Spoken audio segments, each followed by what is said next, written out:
Latinoamérica y el Caribe, GEFELAC y organizaciones aliadas, les damos la más cordial bienvenida a la quinta semana de financiamiento climático y sostenible.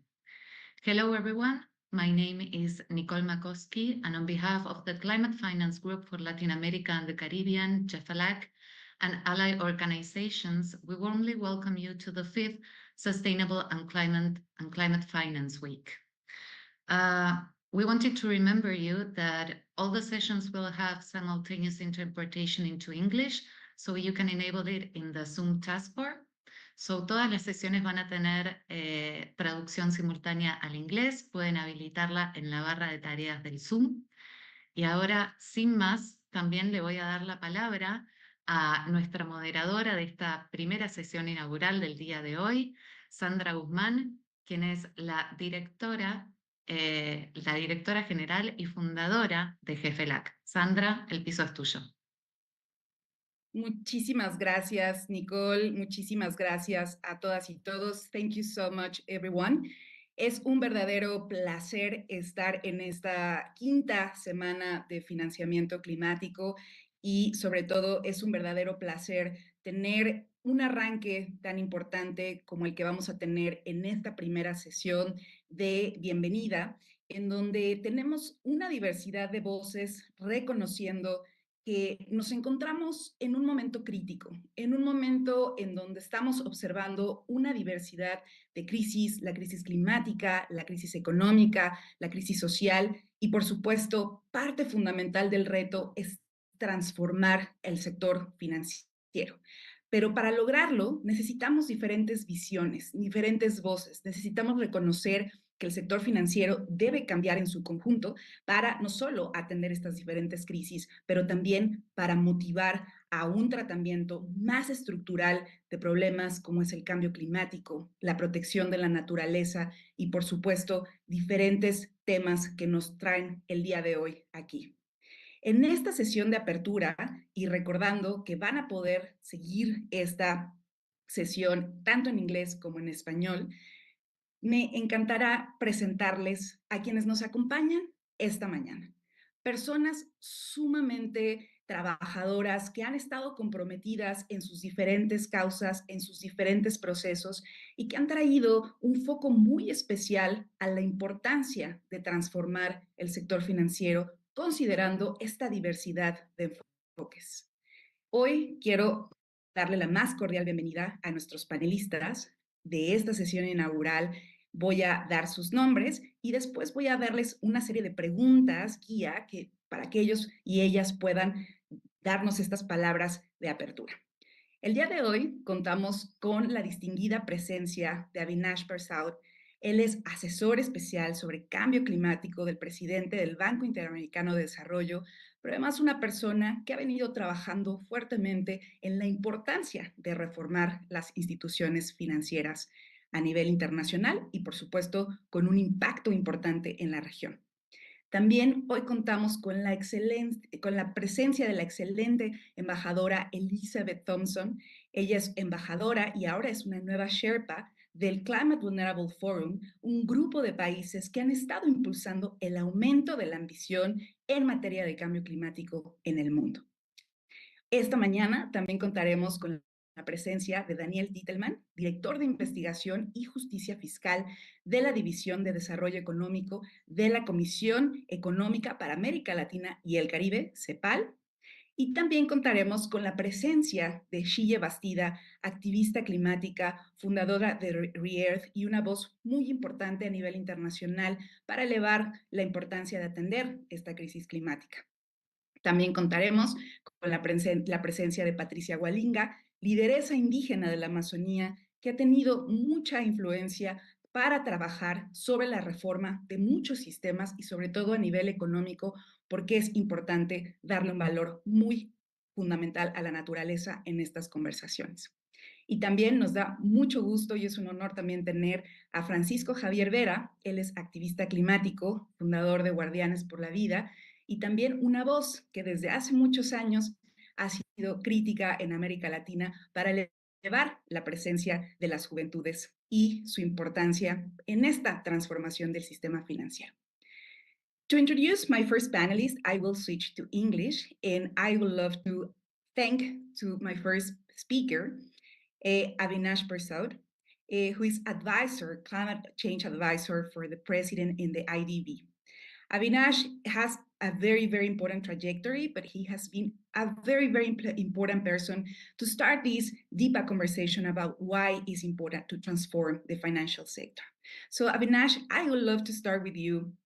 And part of the conversation, part of the discussions that we would like to hear from you is why? Why is it so critical to transform the financial institutions to tackle climate change, to protect nature, and to transit towards a more sustainable development? And what are the main challenges and opportunities to achieve these transformations, particularly in the context of a multilateral development bank such as the IDB, where where do you see the big opportunities to transform these financial institutions? Thank you so much, Avinash, for being here. It's an honor to have you. You have the floor. Avinash, sorry, you are on mute. Thank you so much. Thank you, Sandra. It's a real pleasure to be with you and my fellow panelists on this very important topic. You mentioned international financial institutions need reforming, but I think we also need to go deeper. It's the international financial system that needs substantial reform. And that sounds idealistic and too big, but there is a roadmap, a pathway of a practical change. Hay una forma de hacer este cambio práctico, una serie de cosas principales que tenemos que hacer, que son todas alcanzables para hacerlas en los próximos 12, 15 meses. Una de las cosas importantes que podemos cambiar, que ayudaría mucho, por ejemplo, de lo que va a hablar Liz Thompson más adelante, organismos de los que yo soy miembro, necesitamos resetear el mundo en escala. Los seres humanos somos muy creativos. Hay una larga línea de ideas creativas e ingeniosas y que a niveles particulares pueden ayudar a cambiar las cosas a mejor. Pero la escala que necesitamos es mucho mayor que todas las cosas combinadas. Los números tienen que convergir. El mundo en desarrollo gasta 2.8 mil millones de dólares por año. Entonces, todo necesitamos 12 veces eso para que los países en desarrollo como China elected and the mandates, they're more likely to deport foreigners than to fund foreigners. So that aid money is not rising one-fold, two-fold, three-fold, far less 12-fold. And and why is that? What are the obstacles to that money flowing? There are three major obstacles. The first one is the international financial system is very unlevel, very asymmetric.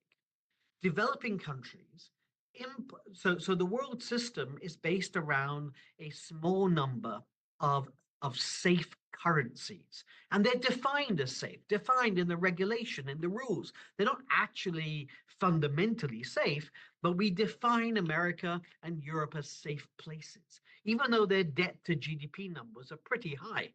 But we define them as safe, and that means for the rest of us, whenever there is tension in the world, like there is today in the Middle East, money flees from our countries to the safe currencies, and our currencies come under pressure. Our interest rates have to rise, our fiscal policy has to tighten, taxes have to go up, spending has to go down. And that makes us, developing countries, very pro-cyclical. Crises are amplified. And cíclicos, las crisis se amplifican y entonces el flujo de dinero no va a esos países en desarrollo. Necesitamos que las instituciones financieras internacionales consideren los lugares que están en crisis en el mundo y que se comprometan a dar liquidez y apoyo, y así vamos a tener un flujo de dinero yendo a los países en desarrollo. Pero ese es un flujo de dinero privado, pero hay cosas que el sector privado no puede hacer. Necesitamos más resiliencia hoy, no necesitamos en 20 años, necesitamos resiliencia hoy.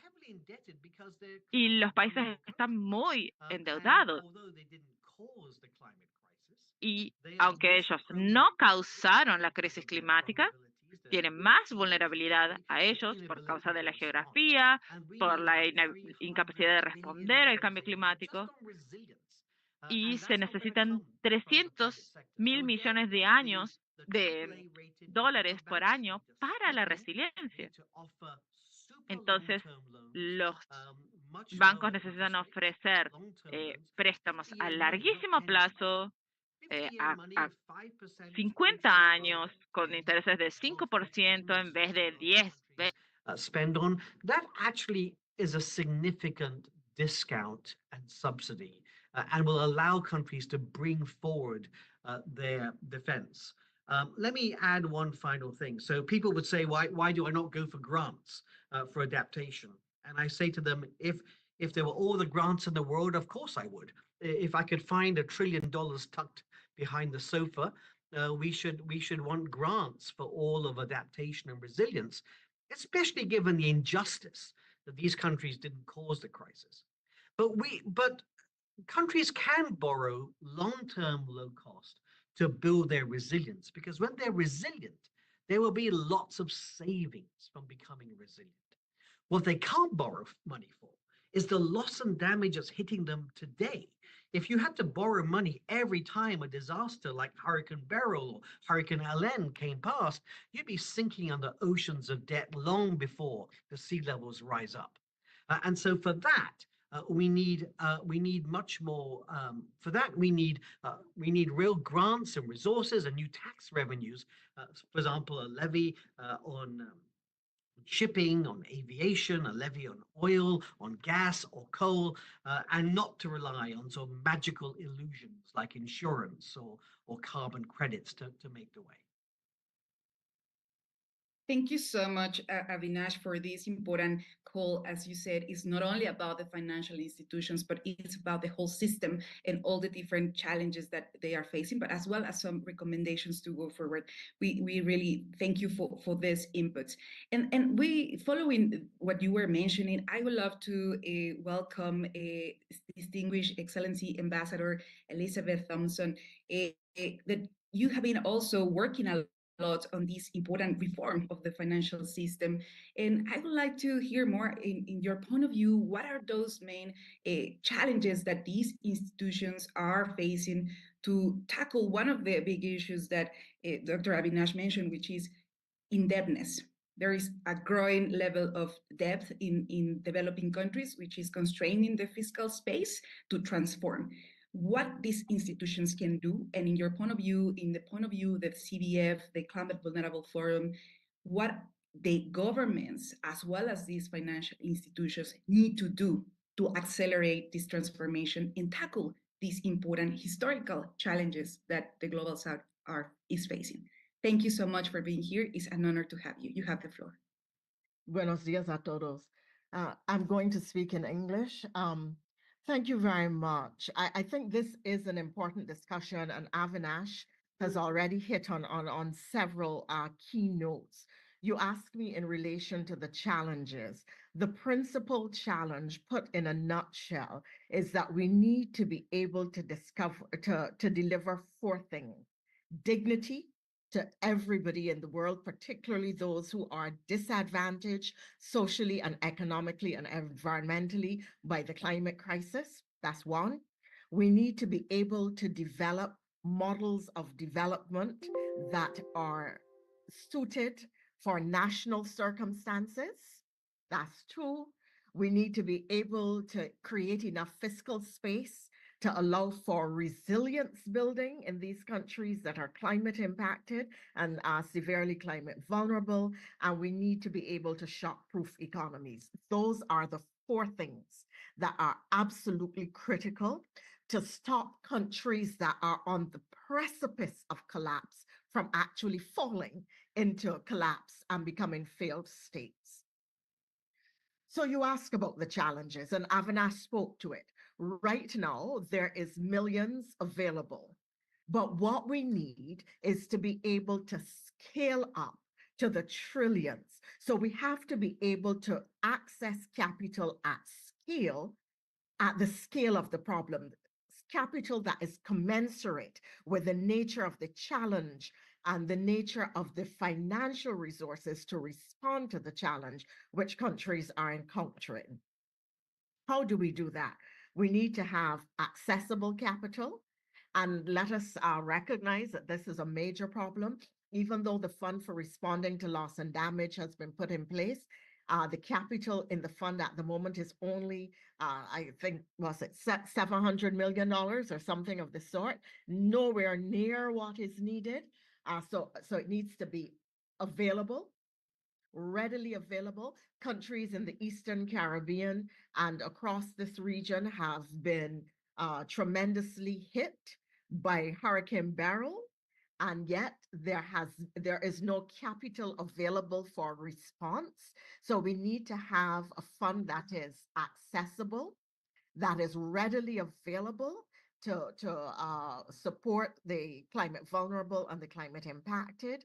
We need to have capital that is affordable, and we need to have capital that is available at scale.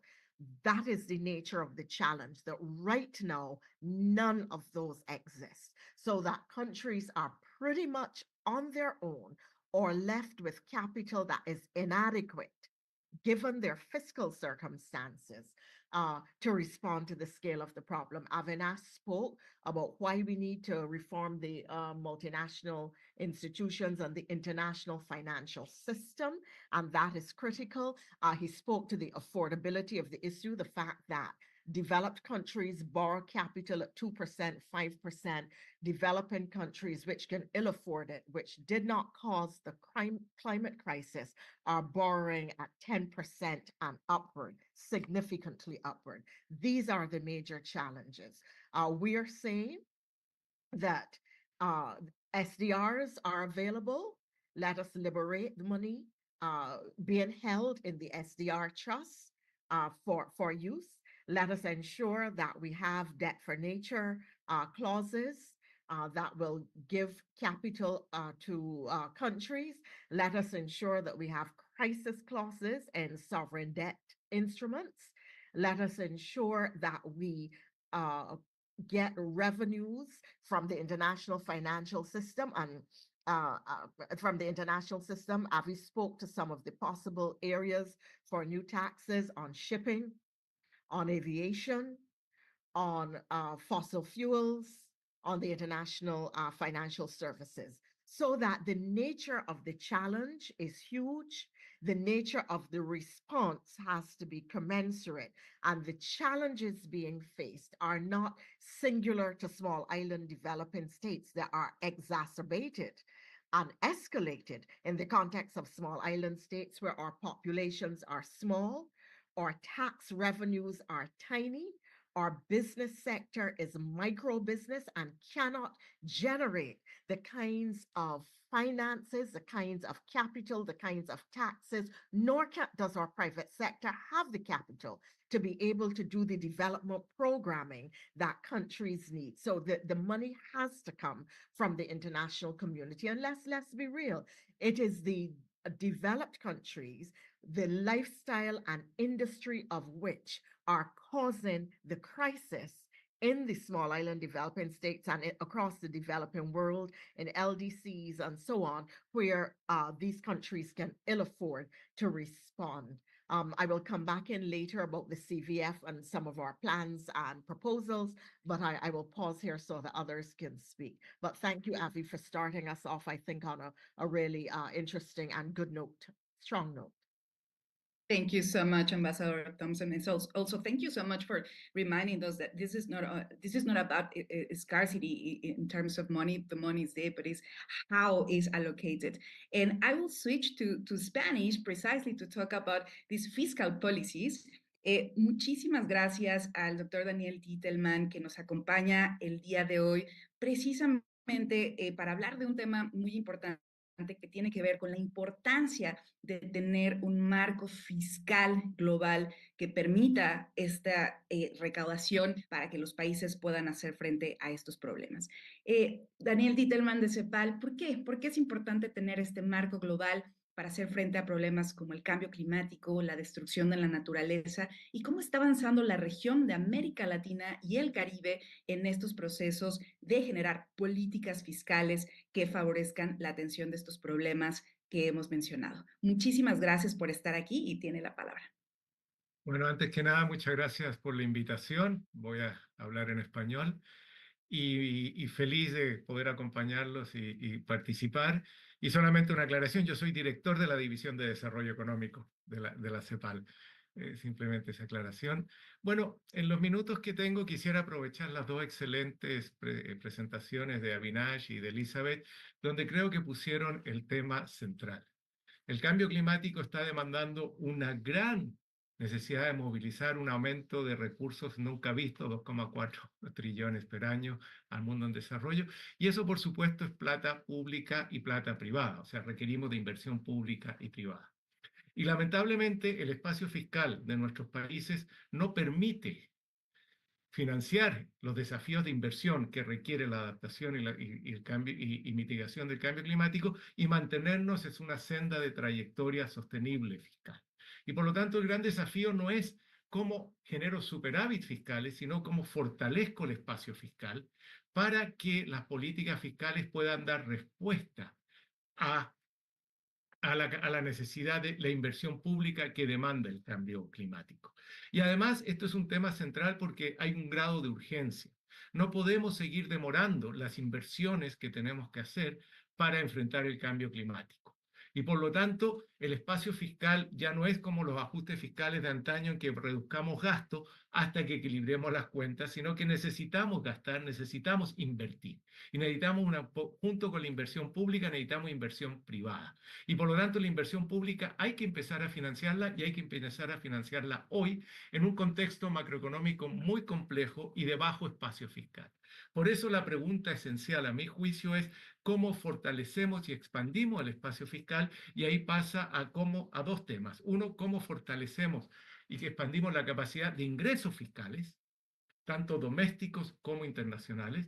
Y dos, y cómo reducimos el costo del financiamiento, el costo de la deuda a la cual nuestro gobierno se endeuda, para que, como estamos viendo en el caso de la mayoría de los países del sur, el tema del servicio de la deuda pasa a ser una restricción a la capacidad de crecimiento y desarrollo de nuestros países. Y ahí es donde los temas, como muy bien ya lo mencionaban Avinash y Elizabeth, de generar global taxes en términos de impuestos al transporte marítimo o impuestos aéreos, etcétera, son muy importantes. Pero también es súper importante ajustar la estructura tributaria de nuestros países. Es importante no solo subir la carga tributaria en nuestros países, sino también mejorar la capacidad progresiva de la carga tributaria de nuestros países. Entonces yo diría que el cambio climático nos está poniendo un gran desafío de cómo movilizar esos recursos, que no todos están ahí todavía, y cómo expandir el espacio fiscal para poder hacer las inversiones públicas que tenemos que hacer ya y mantener una sostenibilidad y una trayectoria sostenible de las cuentas fiscales. Pasa por aumentar los ingresos fiscales, tanto a nivel global y como a nivel doméstico de nuestros países, y eso requiere reformas domésticas y globales. Hay que reducir la evasión y la elusión, y hay que mejorar la estructura y carga tributaria a nivel global y a niveles nacionales. Y dos, el costo del endeudamiento, que ya mencionó Avinash y mencionó Elizabeth, también es central para reducir el servicio de la deuda y los costos de endeudamiento.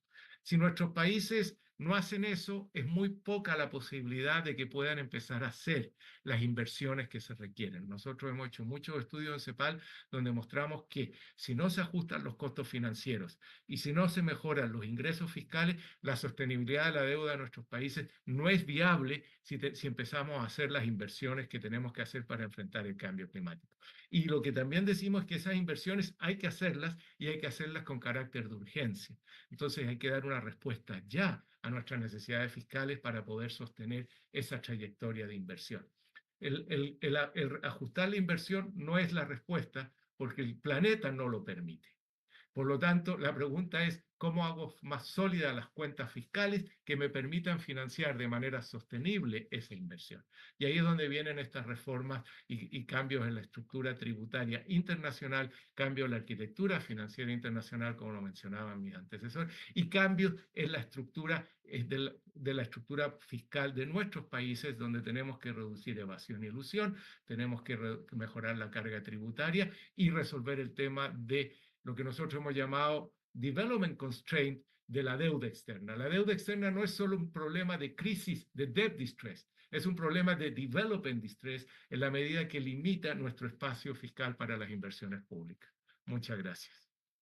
Muchísimas gracias, Daniel Tiedemann, por compartirnos esto y hablar de la importancia de transformar los sistemas a todos niveles, incluyendo a nivel nacional, para también generar las condiciones adecuadas y hacer frente a esta multiplicidad de problemas. Tenemos que una de nuestras panelistas tiene un poco de dificultad de acceso pero esperemos que pueda contribuir con unas palabras. Ella es Patricia Hualinga, una gran líder de la Amazonía que ha estado luchando fuertemente para que haya no solo más y mejores recursos en la Amazonía, pero que estos recursos entiendan las necesidades fundamentales de las comunidades indígenas que han sido guardianas de los bosques y de la naturaleza. Patricia, espero que puedas escucharnos. Ojalá tengamos el lujo de tener una buena conexión contigo para que nos puedas contar desde tu punto de vista por qué es importante transformar estas instituciones, qué deberían considerar y por qué deberían entender mejor el rol de las comunidades indígenas, qué mecanismos deberían mejorarse para que las comunidades indígenas puedan acceder mejor a estos recursos. Patricia, muchas gracias por estar aquí y tienes la palabra. Muchas gracias, Sandra. Buenos días con todos. Gracias por la invitación. Realmente yo creo que la discusión se centra un poco en las entidades multilaterales que financian a los países en vías de desarrollo. Y yo creo que está en Ecuador, un país que es en vía de desarrollo. Pero pienso que mi intervención tiene que ver más con los pueblos indígenas. Si bien hay recursos que vienen a nivel país, difícilmente esos llegan a los pueblos indígenas. Nosotros no tenemos facilidad de acceder a recursos para implementar planes propios dentro de nuestros territorios amazónicos. Planes que realmente mitigarían el cambio a la crisis climática. Planes propios que permiten que la Amazonía se encuentre conservada y pueda contribuir a esta mitigación. Ya que si no existe eso, porque a los pueblos indígenas nos ignoran de alguna manera, los tienen en discursos, pero no en la aplicación. Y eso es muy real. Los pueblos indígenas somos los más abandonados en aspectos fundamentales como la salud, educación, el transporte y toda esta cuestión. Y cuando hablo de transporte, muchos piensan que financiar apertura de carreteras es la solución, cuando hemos visto que eso lo que hace es destruir más los ecosistemas amazónicos.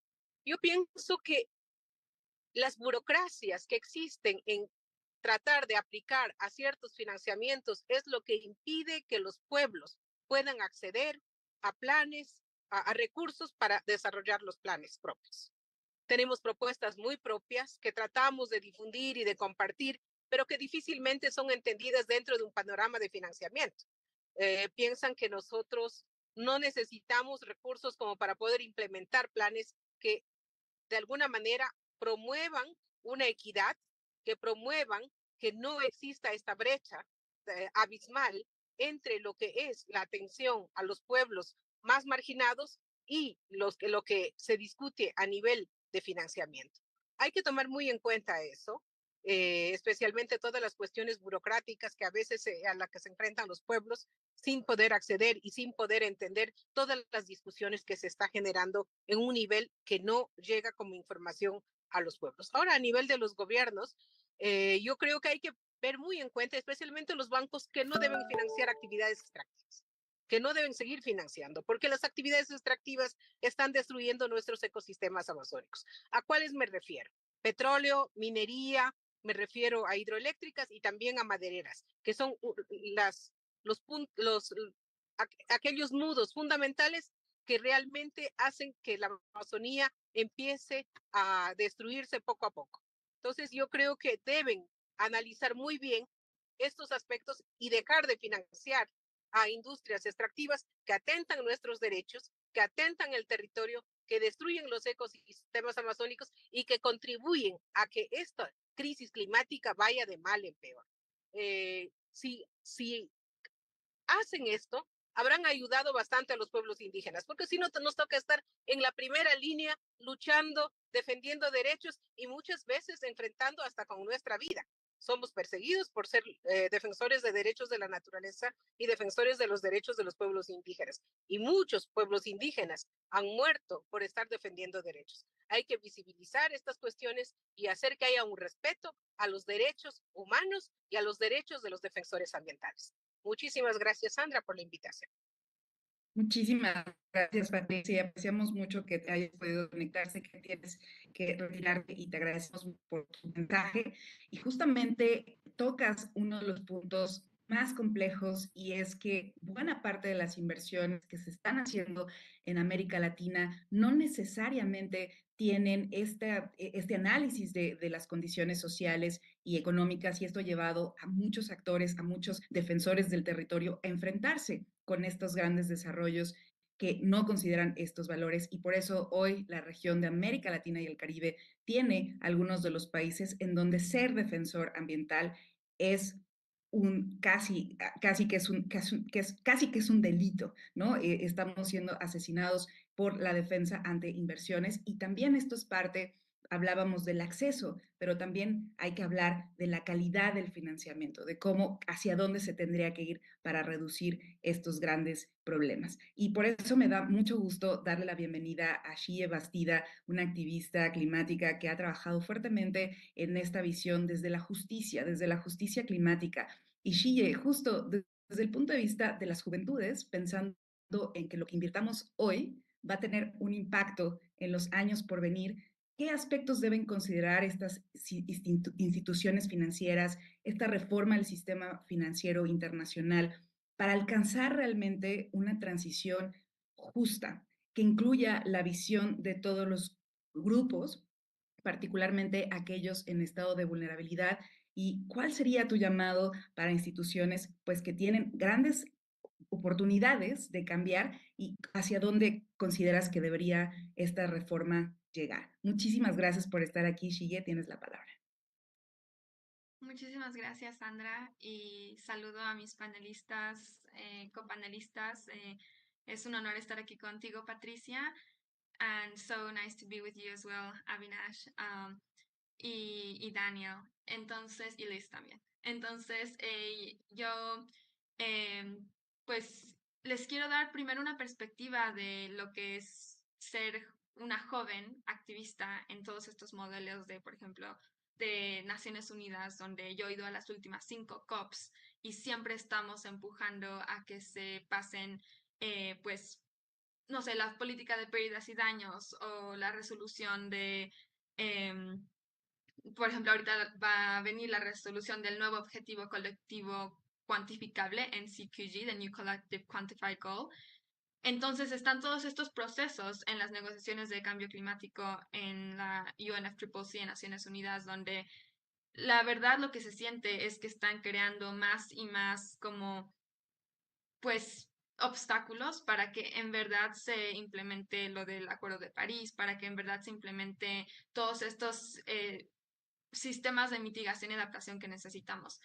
Entonces, yo voy cada año a estas conferencias de Naciones Unidas, a las COPs, y en medio del año, en julio, vamos a Alemania, en Bonn, para ver qué están haciendo los países, qué están negociando, qué están diciendo sobre nuestros futuros, porque eso es lo que están haciendo, están negociando el futuro de la humanidad y parece que no lo toman en serio. Parece que para ellos solamente son números o solamente es cómo podemos retrasar las negociaciones más y más, agregar un punto más de agenda que la verdad es una táctica pues sí, de aplazamiento para que todo tome más tiempo. Entonces nosotros vamos, un grupo de ponle 50, 100 jóvenes, a veces somos más, a veces somos menos. Y lo que estamos viendo para esta COP29, que va a ser al final del año, es que la conversación más grande va a ser sobre financiamiento climático. No solamente financiamiento hacia pérdidas y daños, sino también hacia la adaptación y la mitigación. Y es muy importante que nosotros no solamente estamos viendo el número. Avinash habló de 2 y tantos trillones de dólares. El monto que está siendo sugerido por nosotros como sociedad civil es 3 trillones de dólares. Pero lo que estamos viendo es que no solamente importa la cantidad de dinero, sino la cualidad del dinero. O sea, cómo viene ese dinero. Viene endeudando a países, como justamente estábamos hablando sobre el porcentaje de endeudamiento. Lo que estamos pidiendo nosotros es que sí sean tasas bajas de interés, y no es que grants. Y Avinash justo mencionaba que si hubieran grants para todo el mundo, eso sería increíble. Y hay que recordar, aquí creo que es muy importante lo que Patricia también traía en su discurso, que es que hay que recordar que las industrias extractivistas son muy, muy fuertemente financiadas. La industria de combustibles fósiles el año pasado recibió 7 trillones de dólares, que es 2 trillones más que en el año 2020. Entonces son 7 trillones de dólares que están yendo hacia la industria que está causando la crisis climática, está lastimando a los pueblos originarios, está creando todos estos desastres climáticos. Y justamente hace 2 años, el equivalente de subsidios a la industria de combustibles fósiles era de 11 millones de dólares por minuto. Entonces yo iba a Naciones Unidas y decía, en estos 10 minutos que dimos de plática, la industria de combustibles fósiles ya recibió más de 100 millones de dólares en subsidios equivalente. Entonces, hay dinero, solamente que está yendo hacia financiar industrias extractivistas. Y si hacemos un zoom out sobre el sistema financiero, nos damos cuenta que en verdad lo que tiene valor económico es cuando la naturaleza y la vida están muertas. ¿Qué vale más en nuestro sistema financiero? Un árbol, un ecosistema vivo que está logrando que tengamos todos los procesos ecológicos para vivir en este planeta, o un árbol que se ha talado y convertido en una mesa. O sea, esa es donde tenemos que empezar a ver qué valoramos en nuestro sistema económico. Y obviamente es muy difícil, y yo no soy económica ni financiera, y no voy a decir que tengo las soluciones para cambiar el sistema financiero global, pero lo que sé es que yo nací en un mundo donde la naturaleza sin vida vale más que la naturaleza con vida. Y a mí no me enseñaron eso en mi pueblo, en mi comunidad, de nuestra responsabilidad como personas de proteger al medio ambiente, respetando a las generaciones pasadas y respetando a las generaciones futuras. Nosotros tenemos el concepto en pueblos indígenas sobre las 7 generaciones. El respeto a las 7 generaciones pasadas para la estabilidad de las 7 generaciones futuras.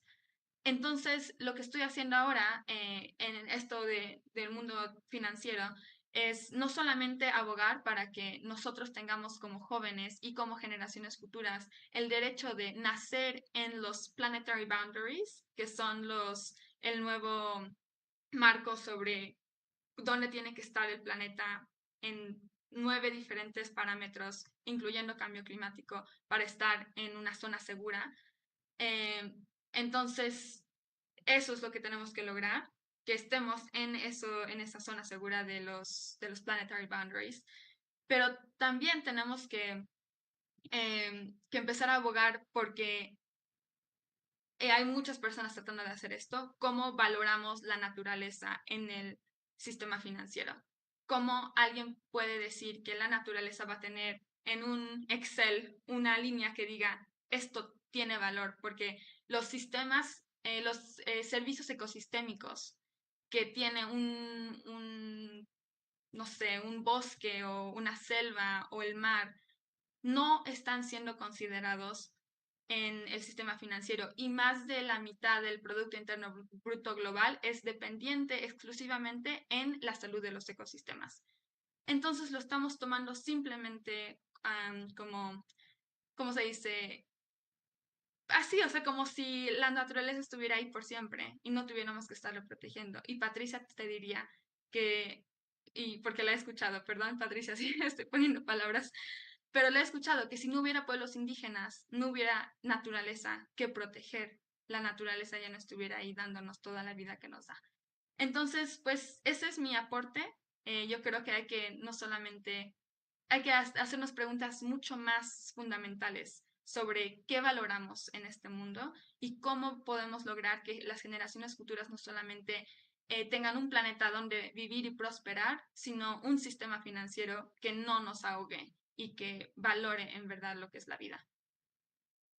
Muchísimas gracias, Shille. Y esto es muy importante porque a veces cuando hablamos de las instituciones financieras pensamos solo, como decías, en números, cuando en realidad tendríamos que estar hablando de cómo estas instituciones pueden invertir en la protección de la vida y no al revés. Y por eso también le doy la más cordial bienvenida a mi querido Francisco Javier Vera, también activista climático, un activista climático desde que era muy pequeño. Y justamente esta pregunta que quiero hacerte es, ¿por qué consideras que las juventudes, la niñez, tiene que estar al centro de reformas como las del sistema financiero internacional para dejar no solo un mejor futuro a las generaciones presentes, pero también a las que están por venir? Javier, cuál es tu mensaje? Y muchísimas gracias por estar aquí.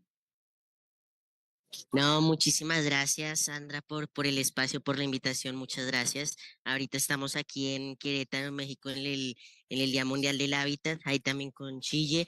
Y bueno, pues sinceramente, yo creo que no solamente en términos financieros, sino en términos generales, en todos los términos, yo creo que la vida de los niños y la vida en general debería ser puesta en el centro. Yo creo que la crisis climática y la crisis planetaria, así como las diversas amenazas que, valga la redundancia, amenazan a la vida en nuestros tiempos, no son el problema. El cambio climático no es el problema. El problema del cambio climático simplemente es es la consecuencia de un problema de una sociedad que le ha declarado la guerra a la vida simplemente. Y declararle la guerra a la vida se ve reflejado en la degradación masiva, en el ecocidio que está sucediendo en muchísimos lugares de la tierra, como ahora en Sudamérica que se está incendiando, mi pueblo que está en llamas, o muchísimos otros lugares como en las islas del Pacífico que tienen una amenaza existencial para 2050, es decir, aquí en la nuca, mejor dicho, de quedar bajo el agua, ¿no? O en muchísimos otros lugares más, ¿no? En ese sentido, la crisis climática constituye una amenaza particular, teniendo en cuenta las características físicas y fisiológicas únicas que los niños tienen. Y a pesar de que somos conscientes de que los niños tienen unas vulnerabilidades especiales, así como otras poblaciones, como las comunidades indígenas, como las mujeres, como las personas con discapacidades y demás, esas vulnerabilidades especiales no se ven reflejadas en el financiamiento. Se ven reflejadas en el financiamiento, pero no para soportar la supervivencia de los niños, sino para hundirla. Estamos hundiendo el futuro de los niños. Es decir, yo coincido en lo que los demás panelistas han dicho. Hay dinero. Realmente en este mundo lo que hay es bastante dinero, lo que falta es la voluntad política de los estados para apoyar a la niñez, porque hoy lo que estamos viendo es un apoyo de una cooperación internacional para asesinar a la niñez, es decir, los grupos terroristas tienen muchísimo financiamiento y estados que están cometiendo genocidios como en Gaza, ¿no? O en muchísimos otros lugares, en Ucrania, en Yemen, en mi país, llevamos 50 décadas, no, 5 décadas, 50 años en guerra precisamente, y la guerra no es, digamos, barata de financiar, ¿no? Estamos viviendo los niveles de violencia más altos desde el fin de la Segunda Guerra Mundial y por supuesto escuchamos de 2 o 3 conflictos más que de los otros, como de Sudán, Gaza y de Ucrania, que son una completa crisis humanitaria, pero son más de 55 conflictos armados los que se están ejecutando ahora mismo, ¿no? Y esto, a su vez, yo creo que no solamente se ve reflejado en la falta de fondos dirigidos a la acción climática, sino en la falta de fondos dirigidos a los, por ejemplo, órganos de tratados de derechos humanos dentro del sistema de Naciones Unidas. Es decir, el sistema de derechos humanos de Naciones Unidas, por ejemplo, ahora mismo está desfinanciado, no tiene ninguna liquidez, no tiene ningún dinero. En abril, el Comité de los Derechos del Niño tuvo que dejar de realizar su precesión mensual en la cual iban a avanzar en facilitar a los derechos del niño, a los niños tener acceso a la justicia, precisamente por la falta de financiamiento, porque los estados que se comprometen con unas determinadas cantidades de dinero no lo cumplen. Entonces vemos aquí una incoherencia porque hay dinero para unas cosas, pero no para otras cosas. Y yo creo que no solamente para la acción climática, sino para los derechos humanos, teniendo en cuenta que también la crisis climática constituye una crisis de derechos humanos y especialmente una crisis de los derechos del niño, ya que amenazan simplemente a nuestro futuro, pero también a nuestro presente. Yo en ese sentido, pues creo que el llamado es a aumentar ese financiamiento accesible a los niños. Tan solo el 2,4% de los fondos multilaterales de cambio climático están dirigidos a la niñez y sinceramente liderando una organización en Colombia de niños, niñas y adolescentes, Guardianes por la Vida se llama, en donde tenemos procesos de educación ambiental, climática y ciudadana, en donde hacemos abogacía e incidencia política por diversas cuestiones a diversos niveles de incidencia política. Puedo decir con absoluta certeza que también creo que es otro problema que se está, de lo cual poco se habla, pero que por ejemplo Patricia Gualinga lo mencionó, y es que realmente para ciertas poblaciones que tienen esas vulnerabilidades y esas deudas históricas como la niñez, las mujeres o las comunidades indígenas, es sumamente difícil acceder al financiamiento. Yo creo que se está creando simplemente un monopolio del acceso al financiamiento climático y al financiamiento pues para ejecutarlo en nuestros territorios con proyectos específicos que realmente pueden aportar sustancialmente a las soluciones climáticas y a las soluciones basadas en naturaleza. O sea, se está monopolizando a nivel nacional y el financiamiento realmente no está llegando a las comunidades en general, a las comunidades más apartadas, a las comunidades marginalizadas, rurales, campesinas y demás, que realmente en el fondo son precisamente, de nuevo volvemos al tema, las más vulnerables. Muchas gracias, Sandra, y a todos por escucharme. Muchísimas gracias, Francisco. Y bueno, estamos llegando al cierre de esta sesión, pero no quiero dejar de cerrar sin antes dar un minuto a nuestros panelistas para que puedan hacer una última reflexión, un último mensaje que quieran comentar y solo enfatizar que precisamente el objetivo de toda esta semana de trabajo es hacer énfasis en que transformar el aparato, el sistema financiero, no es solo una cuestión de aumentar el financiamiento, es mejorarlo en calidad y sobre todo hacerlo llegar a donde realmente se necesita. Por eso voy a dar un último minuto agradeciendo. Thank you so much. I'm going to give you 1 more minute to have a closing remarks, acknowledging the importance of transforming this financial system to not only increase, it's not only about more money, but it's about better money. So let me pass you the floor for 1 minute to have these closing remarks. And thank you, every one of you, for this important participation. So I'm going to start with you, Avinash. Thank you so much. I think we've heard some really interesting presentations today, and I want to thank, in particular, the last few speakers. The rest of us are these professional people in this space, and it's important to listen to people on the ground. The question is, how do we move this conversation along? And I think it's important to recognize that it is not that there is some deep lack of understanding that we need to value life. Society can deem what it values, and it can decide to place taxes on things which are bad and subsidies on things which are good. The problem is that in rich countries who are most able to do that, they have the economy that can withstand higher taxes, they have the revenues that can generate the subsidies. That is not what they're voting for. And so the advocacy needs to be pointed at those who can make a difference, because there's no point in us shouting at the governments and the ministers, because they're elected, and their electorate are not voting for that.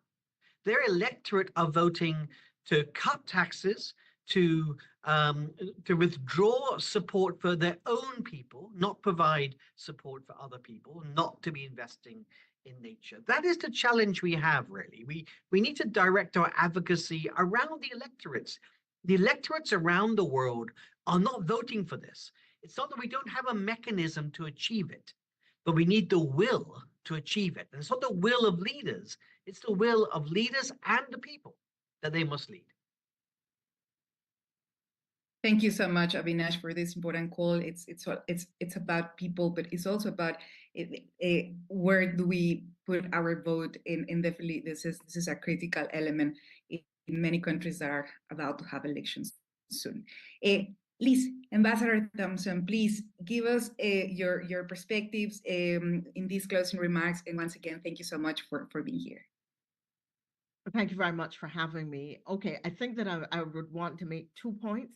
And the first is that for CVF V20, the Prime Minister will be making her strategic priorities all the dimensions of climate change, but particularly health, because there are now a number of diseases and impacts, whether it's after crises, the way people are traumatized, or whether it is direct links to the changing habitats of some animals and the increasing diseases as a result of that. And one can think of mosquito-borne diseases, chikungunya, malaria, etc. So health and climate and debt and climate, those are going to be her priorities. And I spoke to some of the issues earlier. So given the shortage of time, I wouldn't repeat it. What I would encourage you to do is to put pressure on your countries to join the Climate Vulnerable Forum so that we can increase the profile and the advocacy at the international level. The second and final point that I want to make has to do with some of the reform of the international financial architecture about which we were speaking. Part of what we critically need in finance is more capital for adaptation. That is the significant need of developing countries in Latin America, in the Caribbean, small island developing states generally, and for LDCs. But right now, the capital available in the system is available primarily for mitigation. It means that our needs, there is little capital as it isn't available, it isn't accessible, it isn't adequate, and we are being crowded out because our need is adaptation and we are not getting that.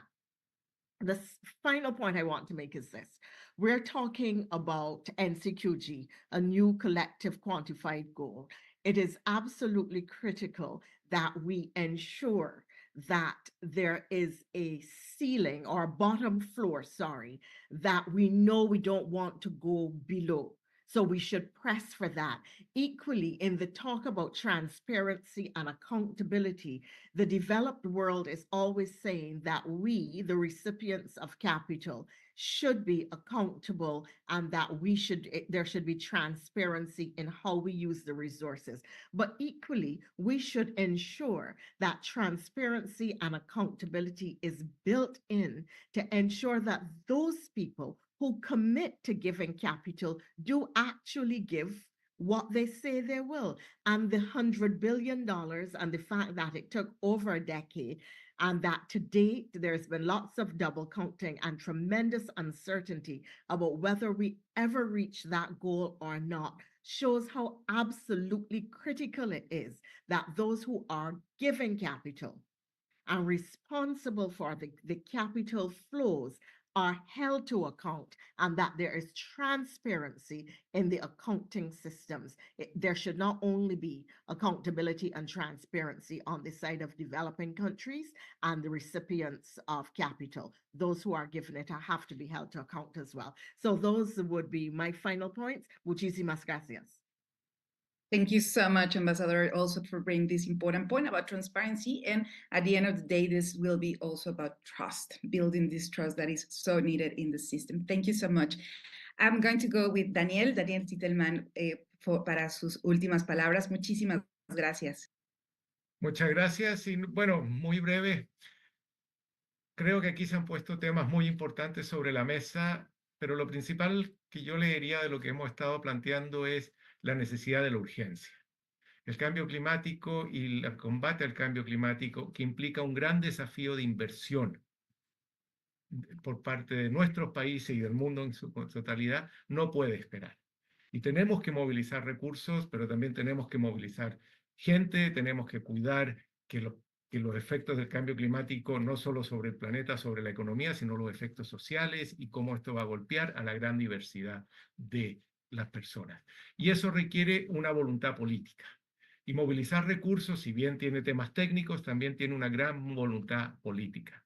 Y lo que hay que construir es la voluntad política de empezar a asignar y a movilizar los recursos hacia el combate del cambio climático y hacia las inversiones que se necesitan. Y mientras esa voluntad política no esté con toda la fuerza que tiene que estar en la mesa y no se entienda que la solución no es esperar, esto va a avanzar lentamente. Y una vez que podamos empujar la voluntad política, creo que tenemos la capacidad de diseñar los instrumentos técnicos y toda la discusión más técnica que se requiere.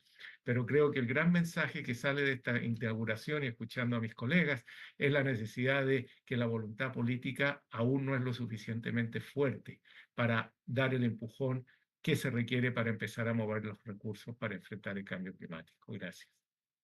Muchísimas gracias, Daniel, y súper importante este tema de la urgencia y la importancia de esta colaboración, como decía Avinash, empujar desde la población, pero no dejar de insistir en que también es una cuestión de voluntad política de los gobiernos. Voy contigo, Patricia, creo que todavía nos acompañas. Un último minuto que nos quieras compartir unas últimas palabras. Yo pienso que países como Ecuador han demostrado a través de elecciones que quieren una transición energética. Por ejemplo, en la consulta popular del Yasuní, Ecuador dijo que no quiere explotación en ese territorio. Igual lo hizo la capital, alrededor de la capital del Ecuador, diciendo que no quieren explotación minera. Creo que son elementos que hay que tomar muy en cuenta a nivel del país. Ahora, si vamos a los pueblos indígenas, a pesar de que nosotros no es que contribuimos con grandes impuestos, porque no somos empresarios y no hemos llegado a ese nivel, hay que tomar en cuenta que contribuimos con la vida, con el equilibrio del planeta. Los pueblos indígenas son los que hemos cuidado aquellos bosques que ahora están siendo discutidos dentro de todo el tema de mitigación, de todo el tema del equilibrio planetario. Viendo esto, tiene que haber un elemento que escuche a los pueblos y sus propuestas como Selva Viviente, que lo hace mi pueblo Sarayaku, que viene desde la visión de los pueblos indígenas. Si no hay ejemplos concretos que se pueda ver, que se pueda inspirar de una aplicación, de un modelo propio, ¿de qué vamos a hablar? Nadie se va a inspirar, solo va a quedar en discursos. Y a eso hay que apuntar, a eso hay que apoyar, ya sea financieramente, sin poner tantos obstáculos, sin discriminar, diciendo que somos pueblos que no tenemos capacidades técnicas, sino viendo todas las posibilidades de que haya ese resultado que pueda inspirar a muchos otros pueblos y posiblemente al mundo. Eso viene desde los conocimientos de los pueblos indígenas. Muchas gracias. Muchísimas gracias, Patricia, y una vez más gracias por siempre traer esta visión de que los pueblos indígenas no solo deben ser ese objeto de estudio, deben ser colaboradores y aliados en estos procesos porque son los que tienen el conocimiento de hacia dónde tendrían que estar invirtiéndose estos recursos. Muchísimas gracias. Y Shille, me encantará escuchar un minuto tu último mensaje. Gracias. Muchas gracias, Sandra. Los únicos dos puntos finales que yo quiero aportar es, primero, la inclusión de los jóvenes en toma de decisiones. Es imperativo que si queremos sociedades resilientes y sociedades que puedan pensar a pues, plazos más largos, tengamos un tipo de liderazgo intergeneracional. Y yo creo que todas las instituciones, todos los niveles de gobierno, todas las escuelas, todos los institutos académicos tienen que tener un tipo de lideramiento intergeneracional. Esa es una. Y lo otro es que como movimiento climático, yo creo que tenemos que dejar de hablar de la sustentabilidad mucho, tenemos que hablar de la regeneración, porque estamos en un punto clave donde hay que regenerar la naturaleza, hay que regenerar pues todos nuestros sistemas que han degradado la vida. Entonces, con esas dos cosas creo que podemos avanzar. Y gracias otra vez, Sandra, por la invitación y por juntarnos a actores tan diferentes en esta conversación de financiamiento climático. Muchísimas gracias, Xiye, y precisamente ese es el objetivo, escucharnos unas a otras, porque es la manera en que vamos a poder generar las soluciones más integrales y necesarias. Y Francisco, es un placer estar contigo, así que tienes un minuto para dar tu último mensaje. Listo, muchas gracias, Sandra. De nuevo, pues yo también quisiera hacer énfasis en eso que Chile mencionaba, de ese principio simplemente de equidad intergeneracional. El secretario de Naciones Unidas, Antonio Guterres, en la Cumbre del Futuro lo dijo muy claramente. Yo creo que quiero citar sus palabras: y los sistemas multilaterales que el día de hoy estamos utilizando simplemente están hechos por nuestros abuelos, y están hechos en un contexto en los contextos de otras épocas, ¿no? Hoy vivimos nuevos retos, nuevos contextos, nuevos paradigmas, escenarios, dinámicas sociales que debemos tener en cuenta para adaptar esos sistemas y para hacerlos pues inclusivos y que tengan en cuenta pues a todas las poblaciones que históricamente han sido excluidas, ¿no? Y otra cuestión muy importante es que si vamos a construir esos nuevos sistemas, pues que lo hagamos con los niños, ¿no? Yo quiero enfatizar en esa participación de los niños, sobre todo teniendo en cuenta que es casi nula en los espacios de toma de decisiones para aquellos que son menores de 16, de 15, 14 años. Para un menor de 14 años realmente es casi nulo poder participar de los espacios de toma de decisiones, porque simplemente los espacios, las herramientas no están adaptadas y no son accesibles y no los tienen en cuenta. Entonces nosotros lo que pedimos simplemente no es nada innovador. Lo que pedimos es que nuestros derechos se respeten y nuestra dignidad se garantice. Nuestro derecho a la participación y a una vida digna. Todos los niños del mundo tienen derecho a vivir en un planeta limpio, sano y digno. Así que muchas gracias. Muchísimas gracias. Thank you so much, Avinash. Thank you so much, Ambassador Thompson. Muchísimas gracias, Daniel. Muchísimas gracias, Patricia. Muchísimas gracias, Xiye. Muchísimas gracias, Francisco. Ha sido un honor tenerles en esta apertura de esta semana de financiamiento climático que justamente busca poner en la mesa la importancia, sí, de transformar el aparato internacional de una manera estructurada, pero pensando en las realidades que hoy tenemos y sobre todo, como decíamos, no solo hablar de más financiamiento, sino de un mejor financiamiento, porque como decía Xiye, es momento de regenerar, es momento de cambiar paradigmas, porque de otra manera los ecosistemas simple y sencillamente y posiblemente se van a poder adaptar, como lo estamos viendo en el Ártico, en la Antártida, los impactos están ahí, pero es la humanidad la que está en gran riesgo de extinción y por eso es importante sumar fuerzas con los diferentes actores. Esta es el cierre de la sesión de apertura. Les invito a quedarse porque tenemos la presentación del panorama de financiamiento climático en América Latina y el Caribe, la presentación de cómo van nuestros países en esta transformación y justamente tendremos después una sesión sobre la nueva meta de financiamiento climático, por qué es importante para la región y cuáles son esos elementos que queremos ver ahí reflejados en la COP29. Nuevamente, muchísimas gracias a Avinash, Ambassador Thompson, Xiye, Patty, por supuesto, Daniel y Francisco. Thank you so much, and I will pass the word to my colleague Nicole to continue with the next session. Thank you so much. Muchísimas gracias. Continuamos. Muchísimas gracias, Sandra, y a todas nuestras panelistas y panelistas también.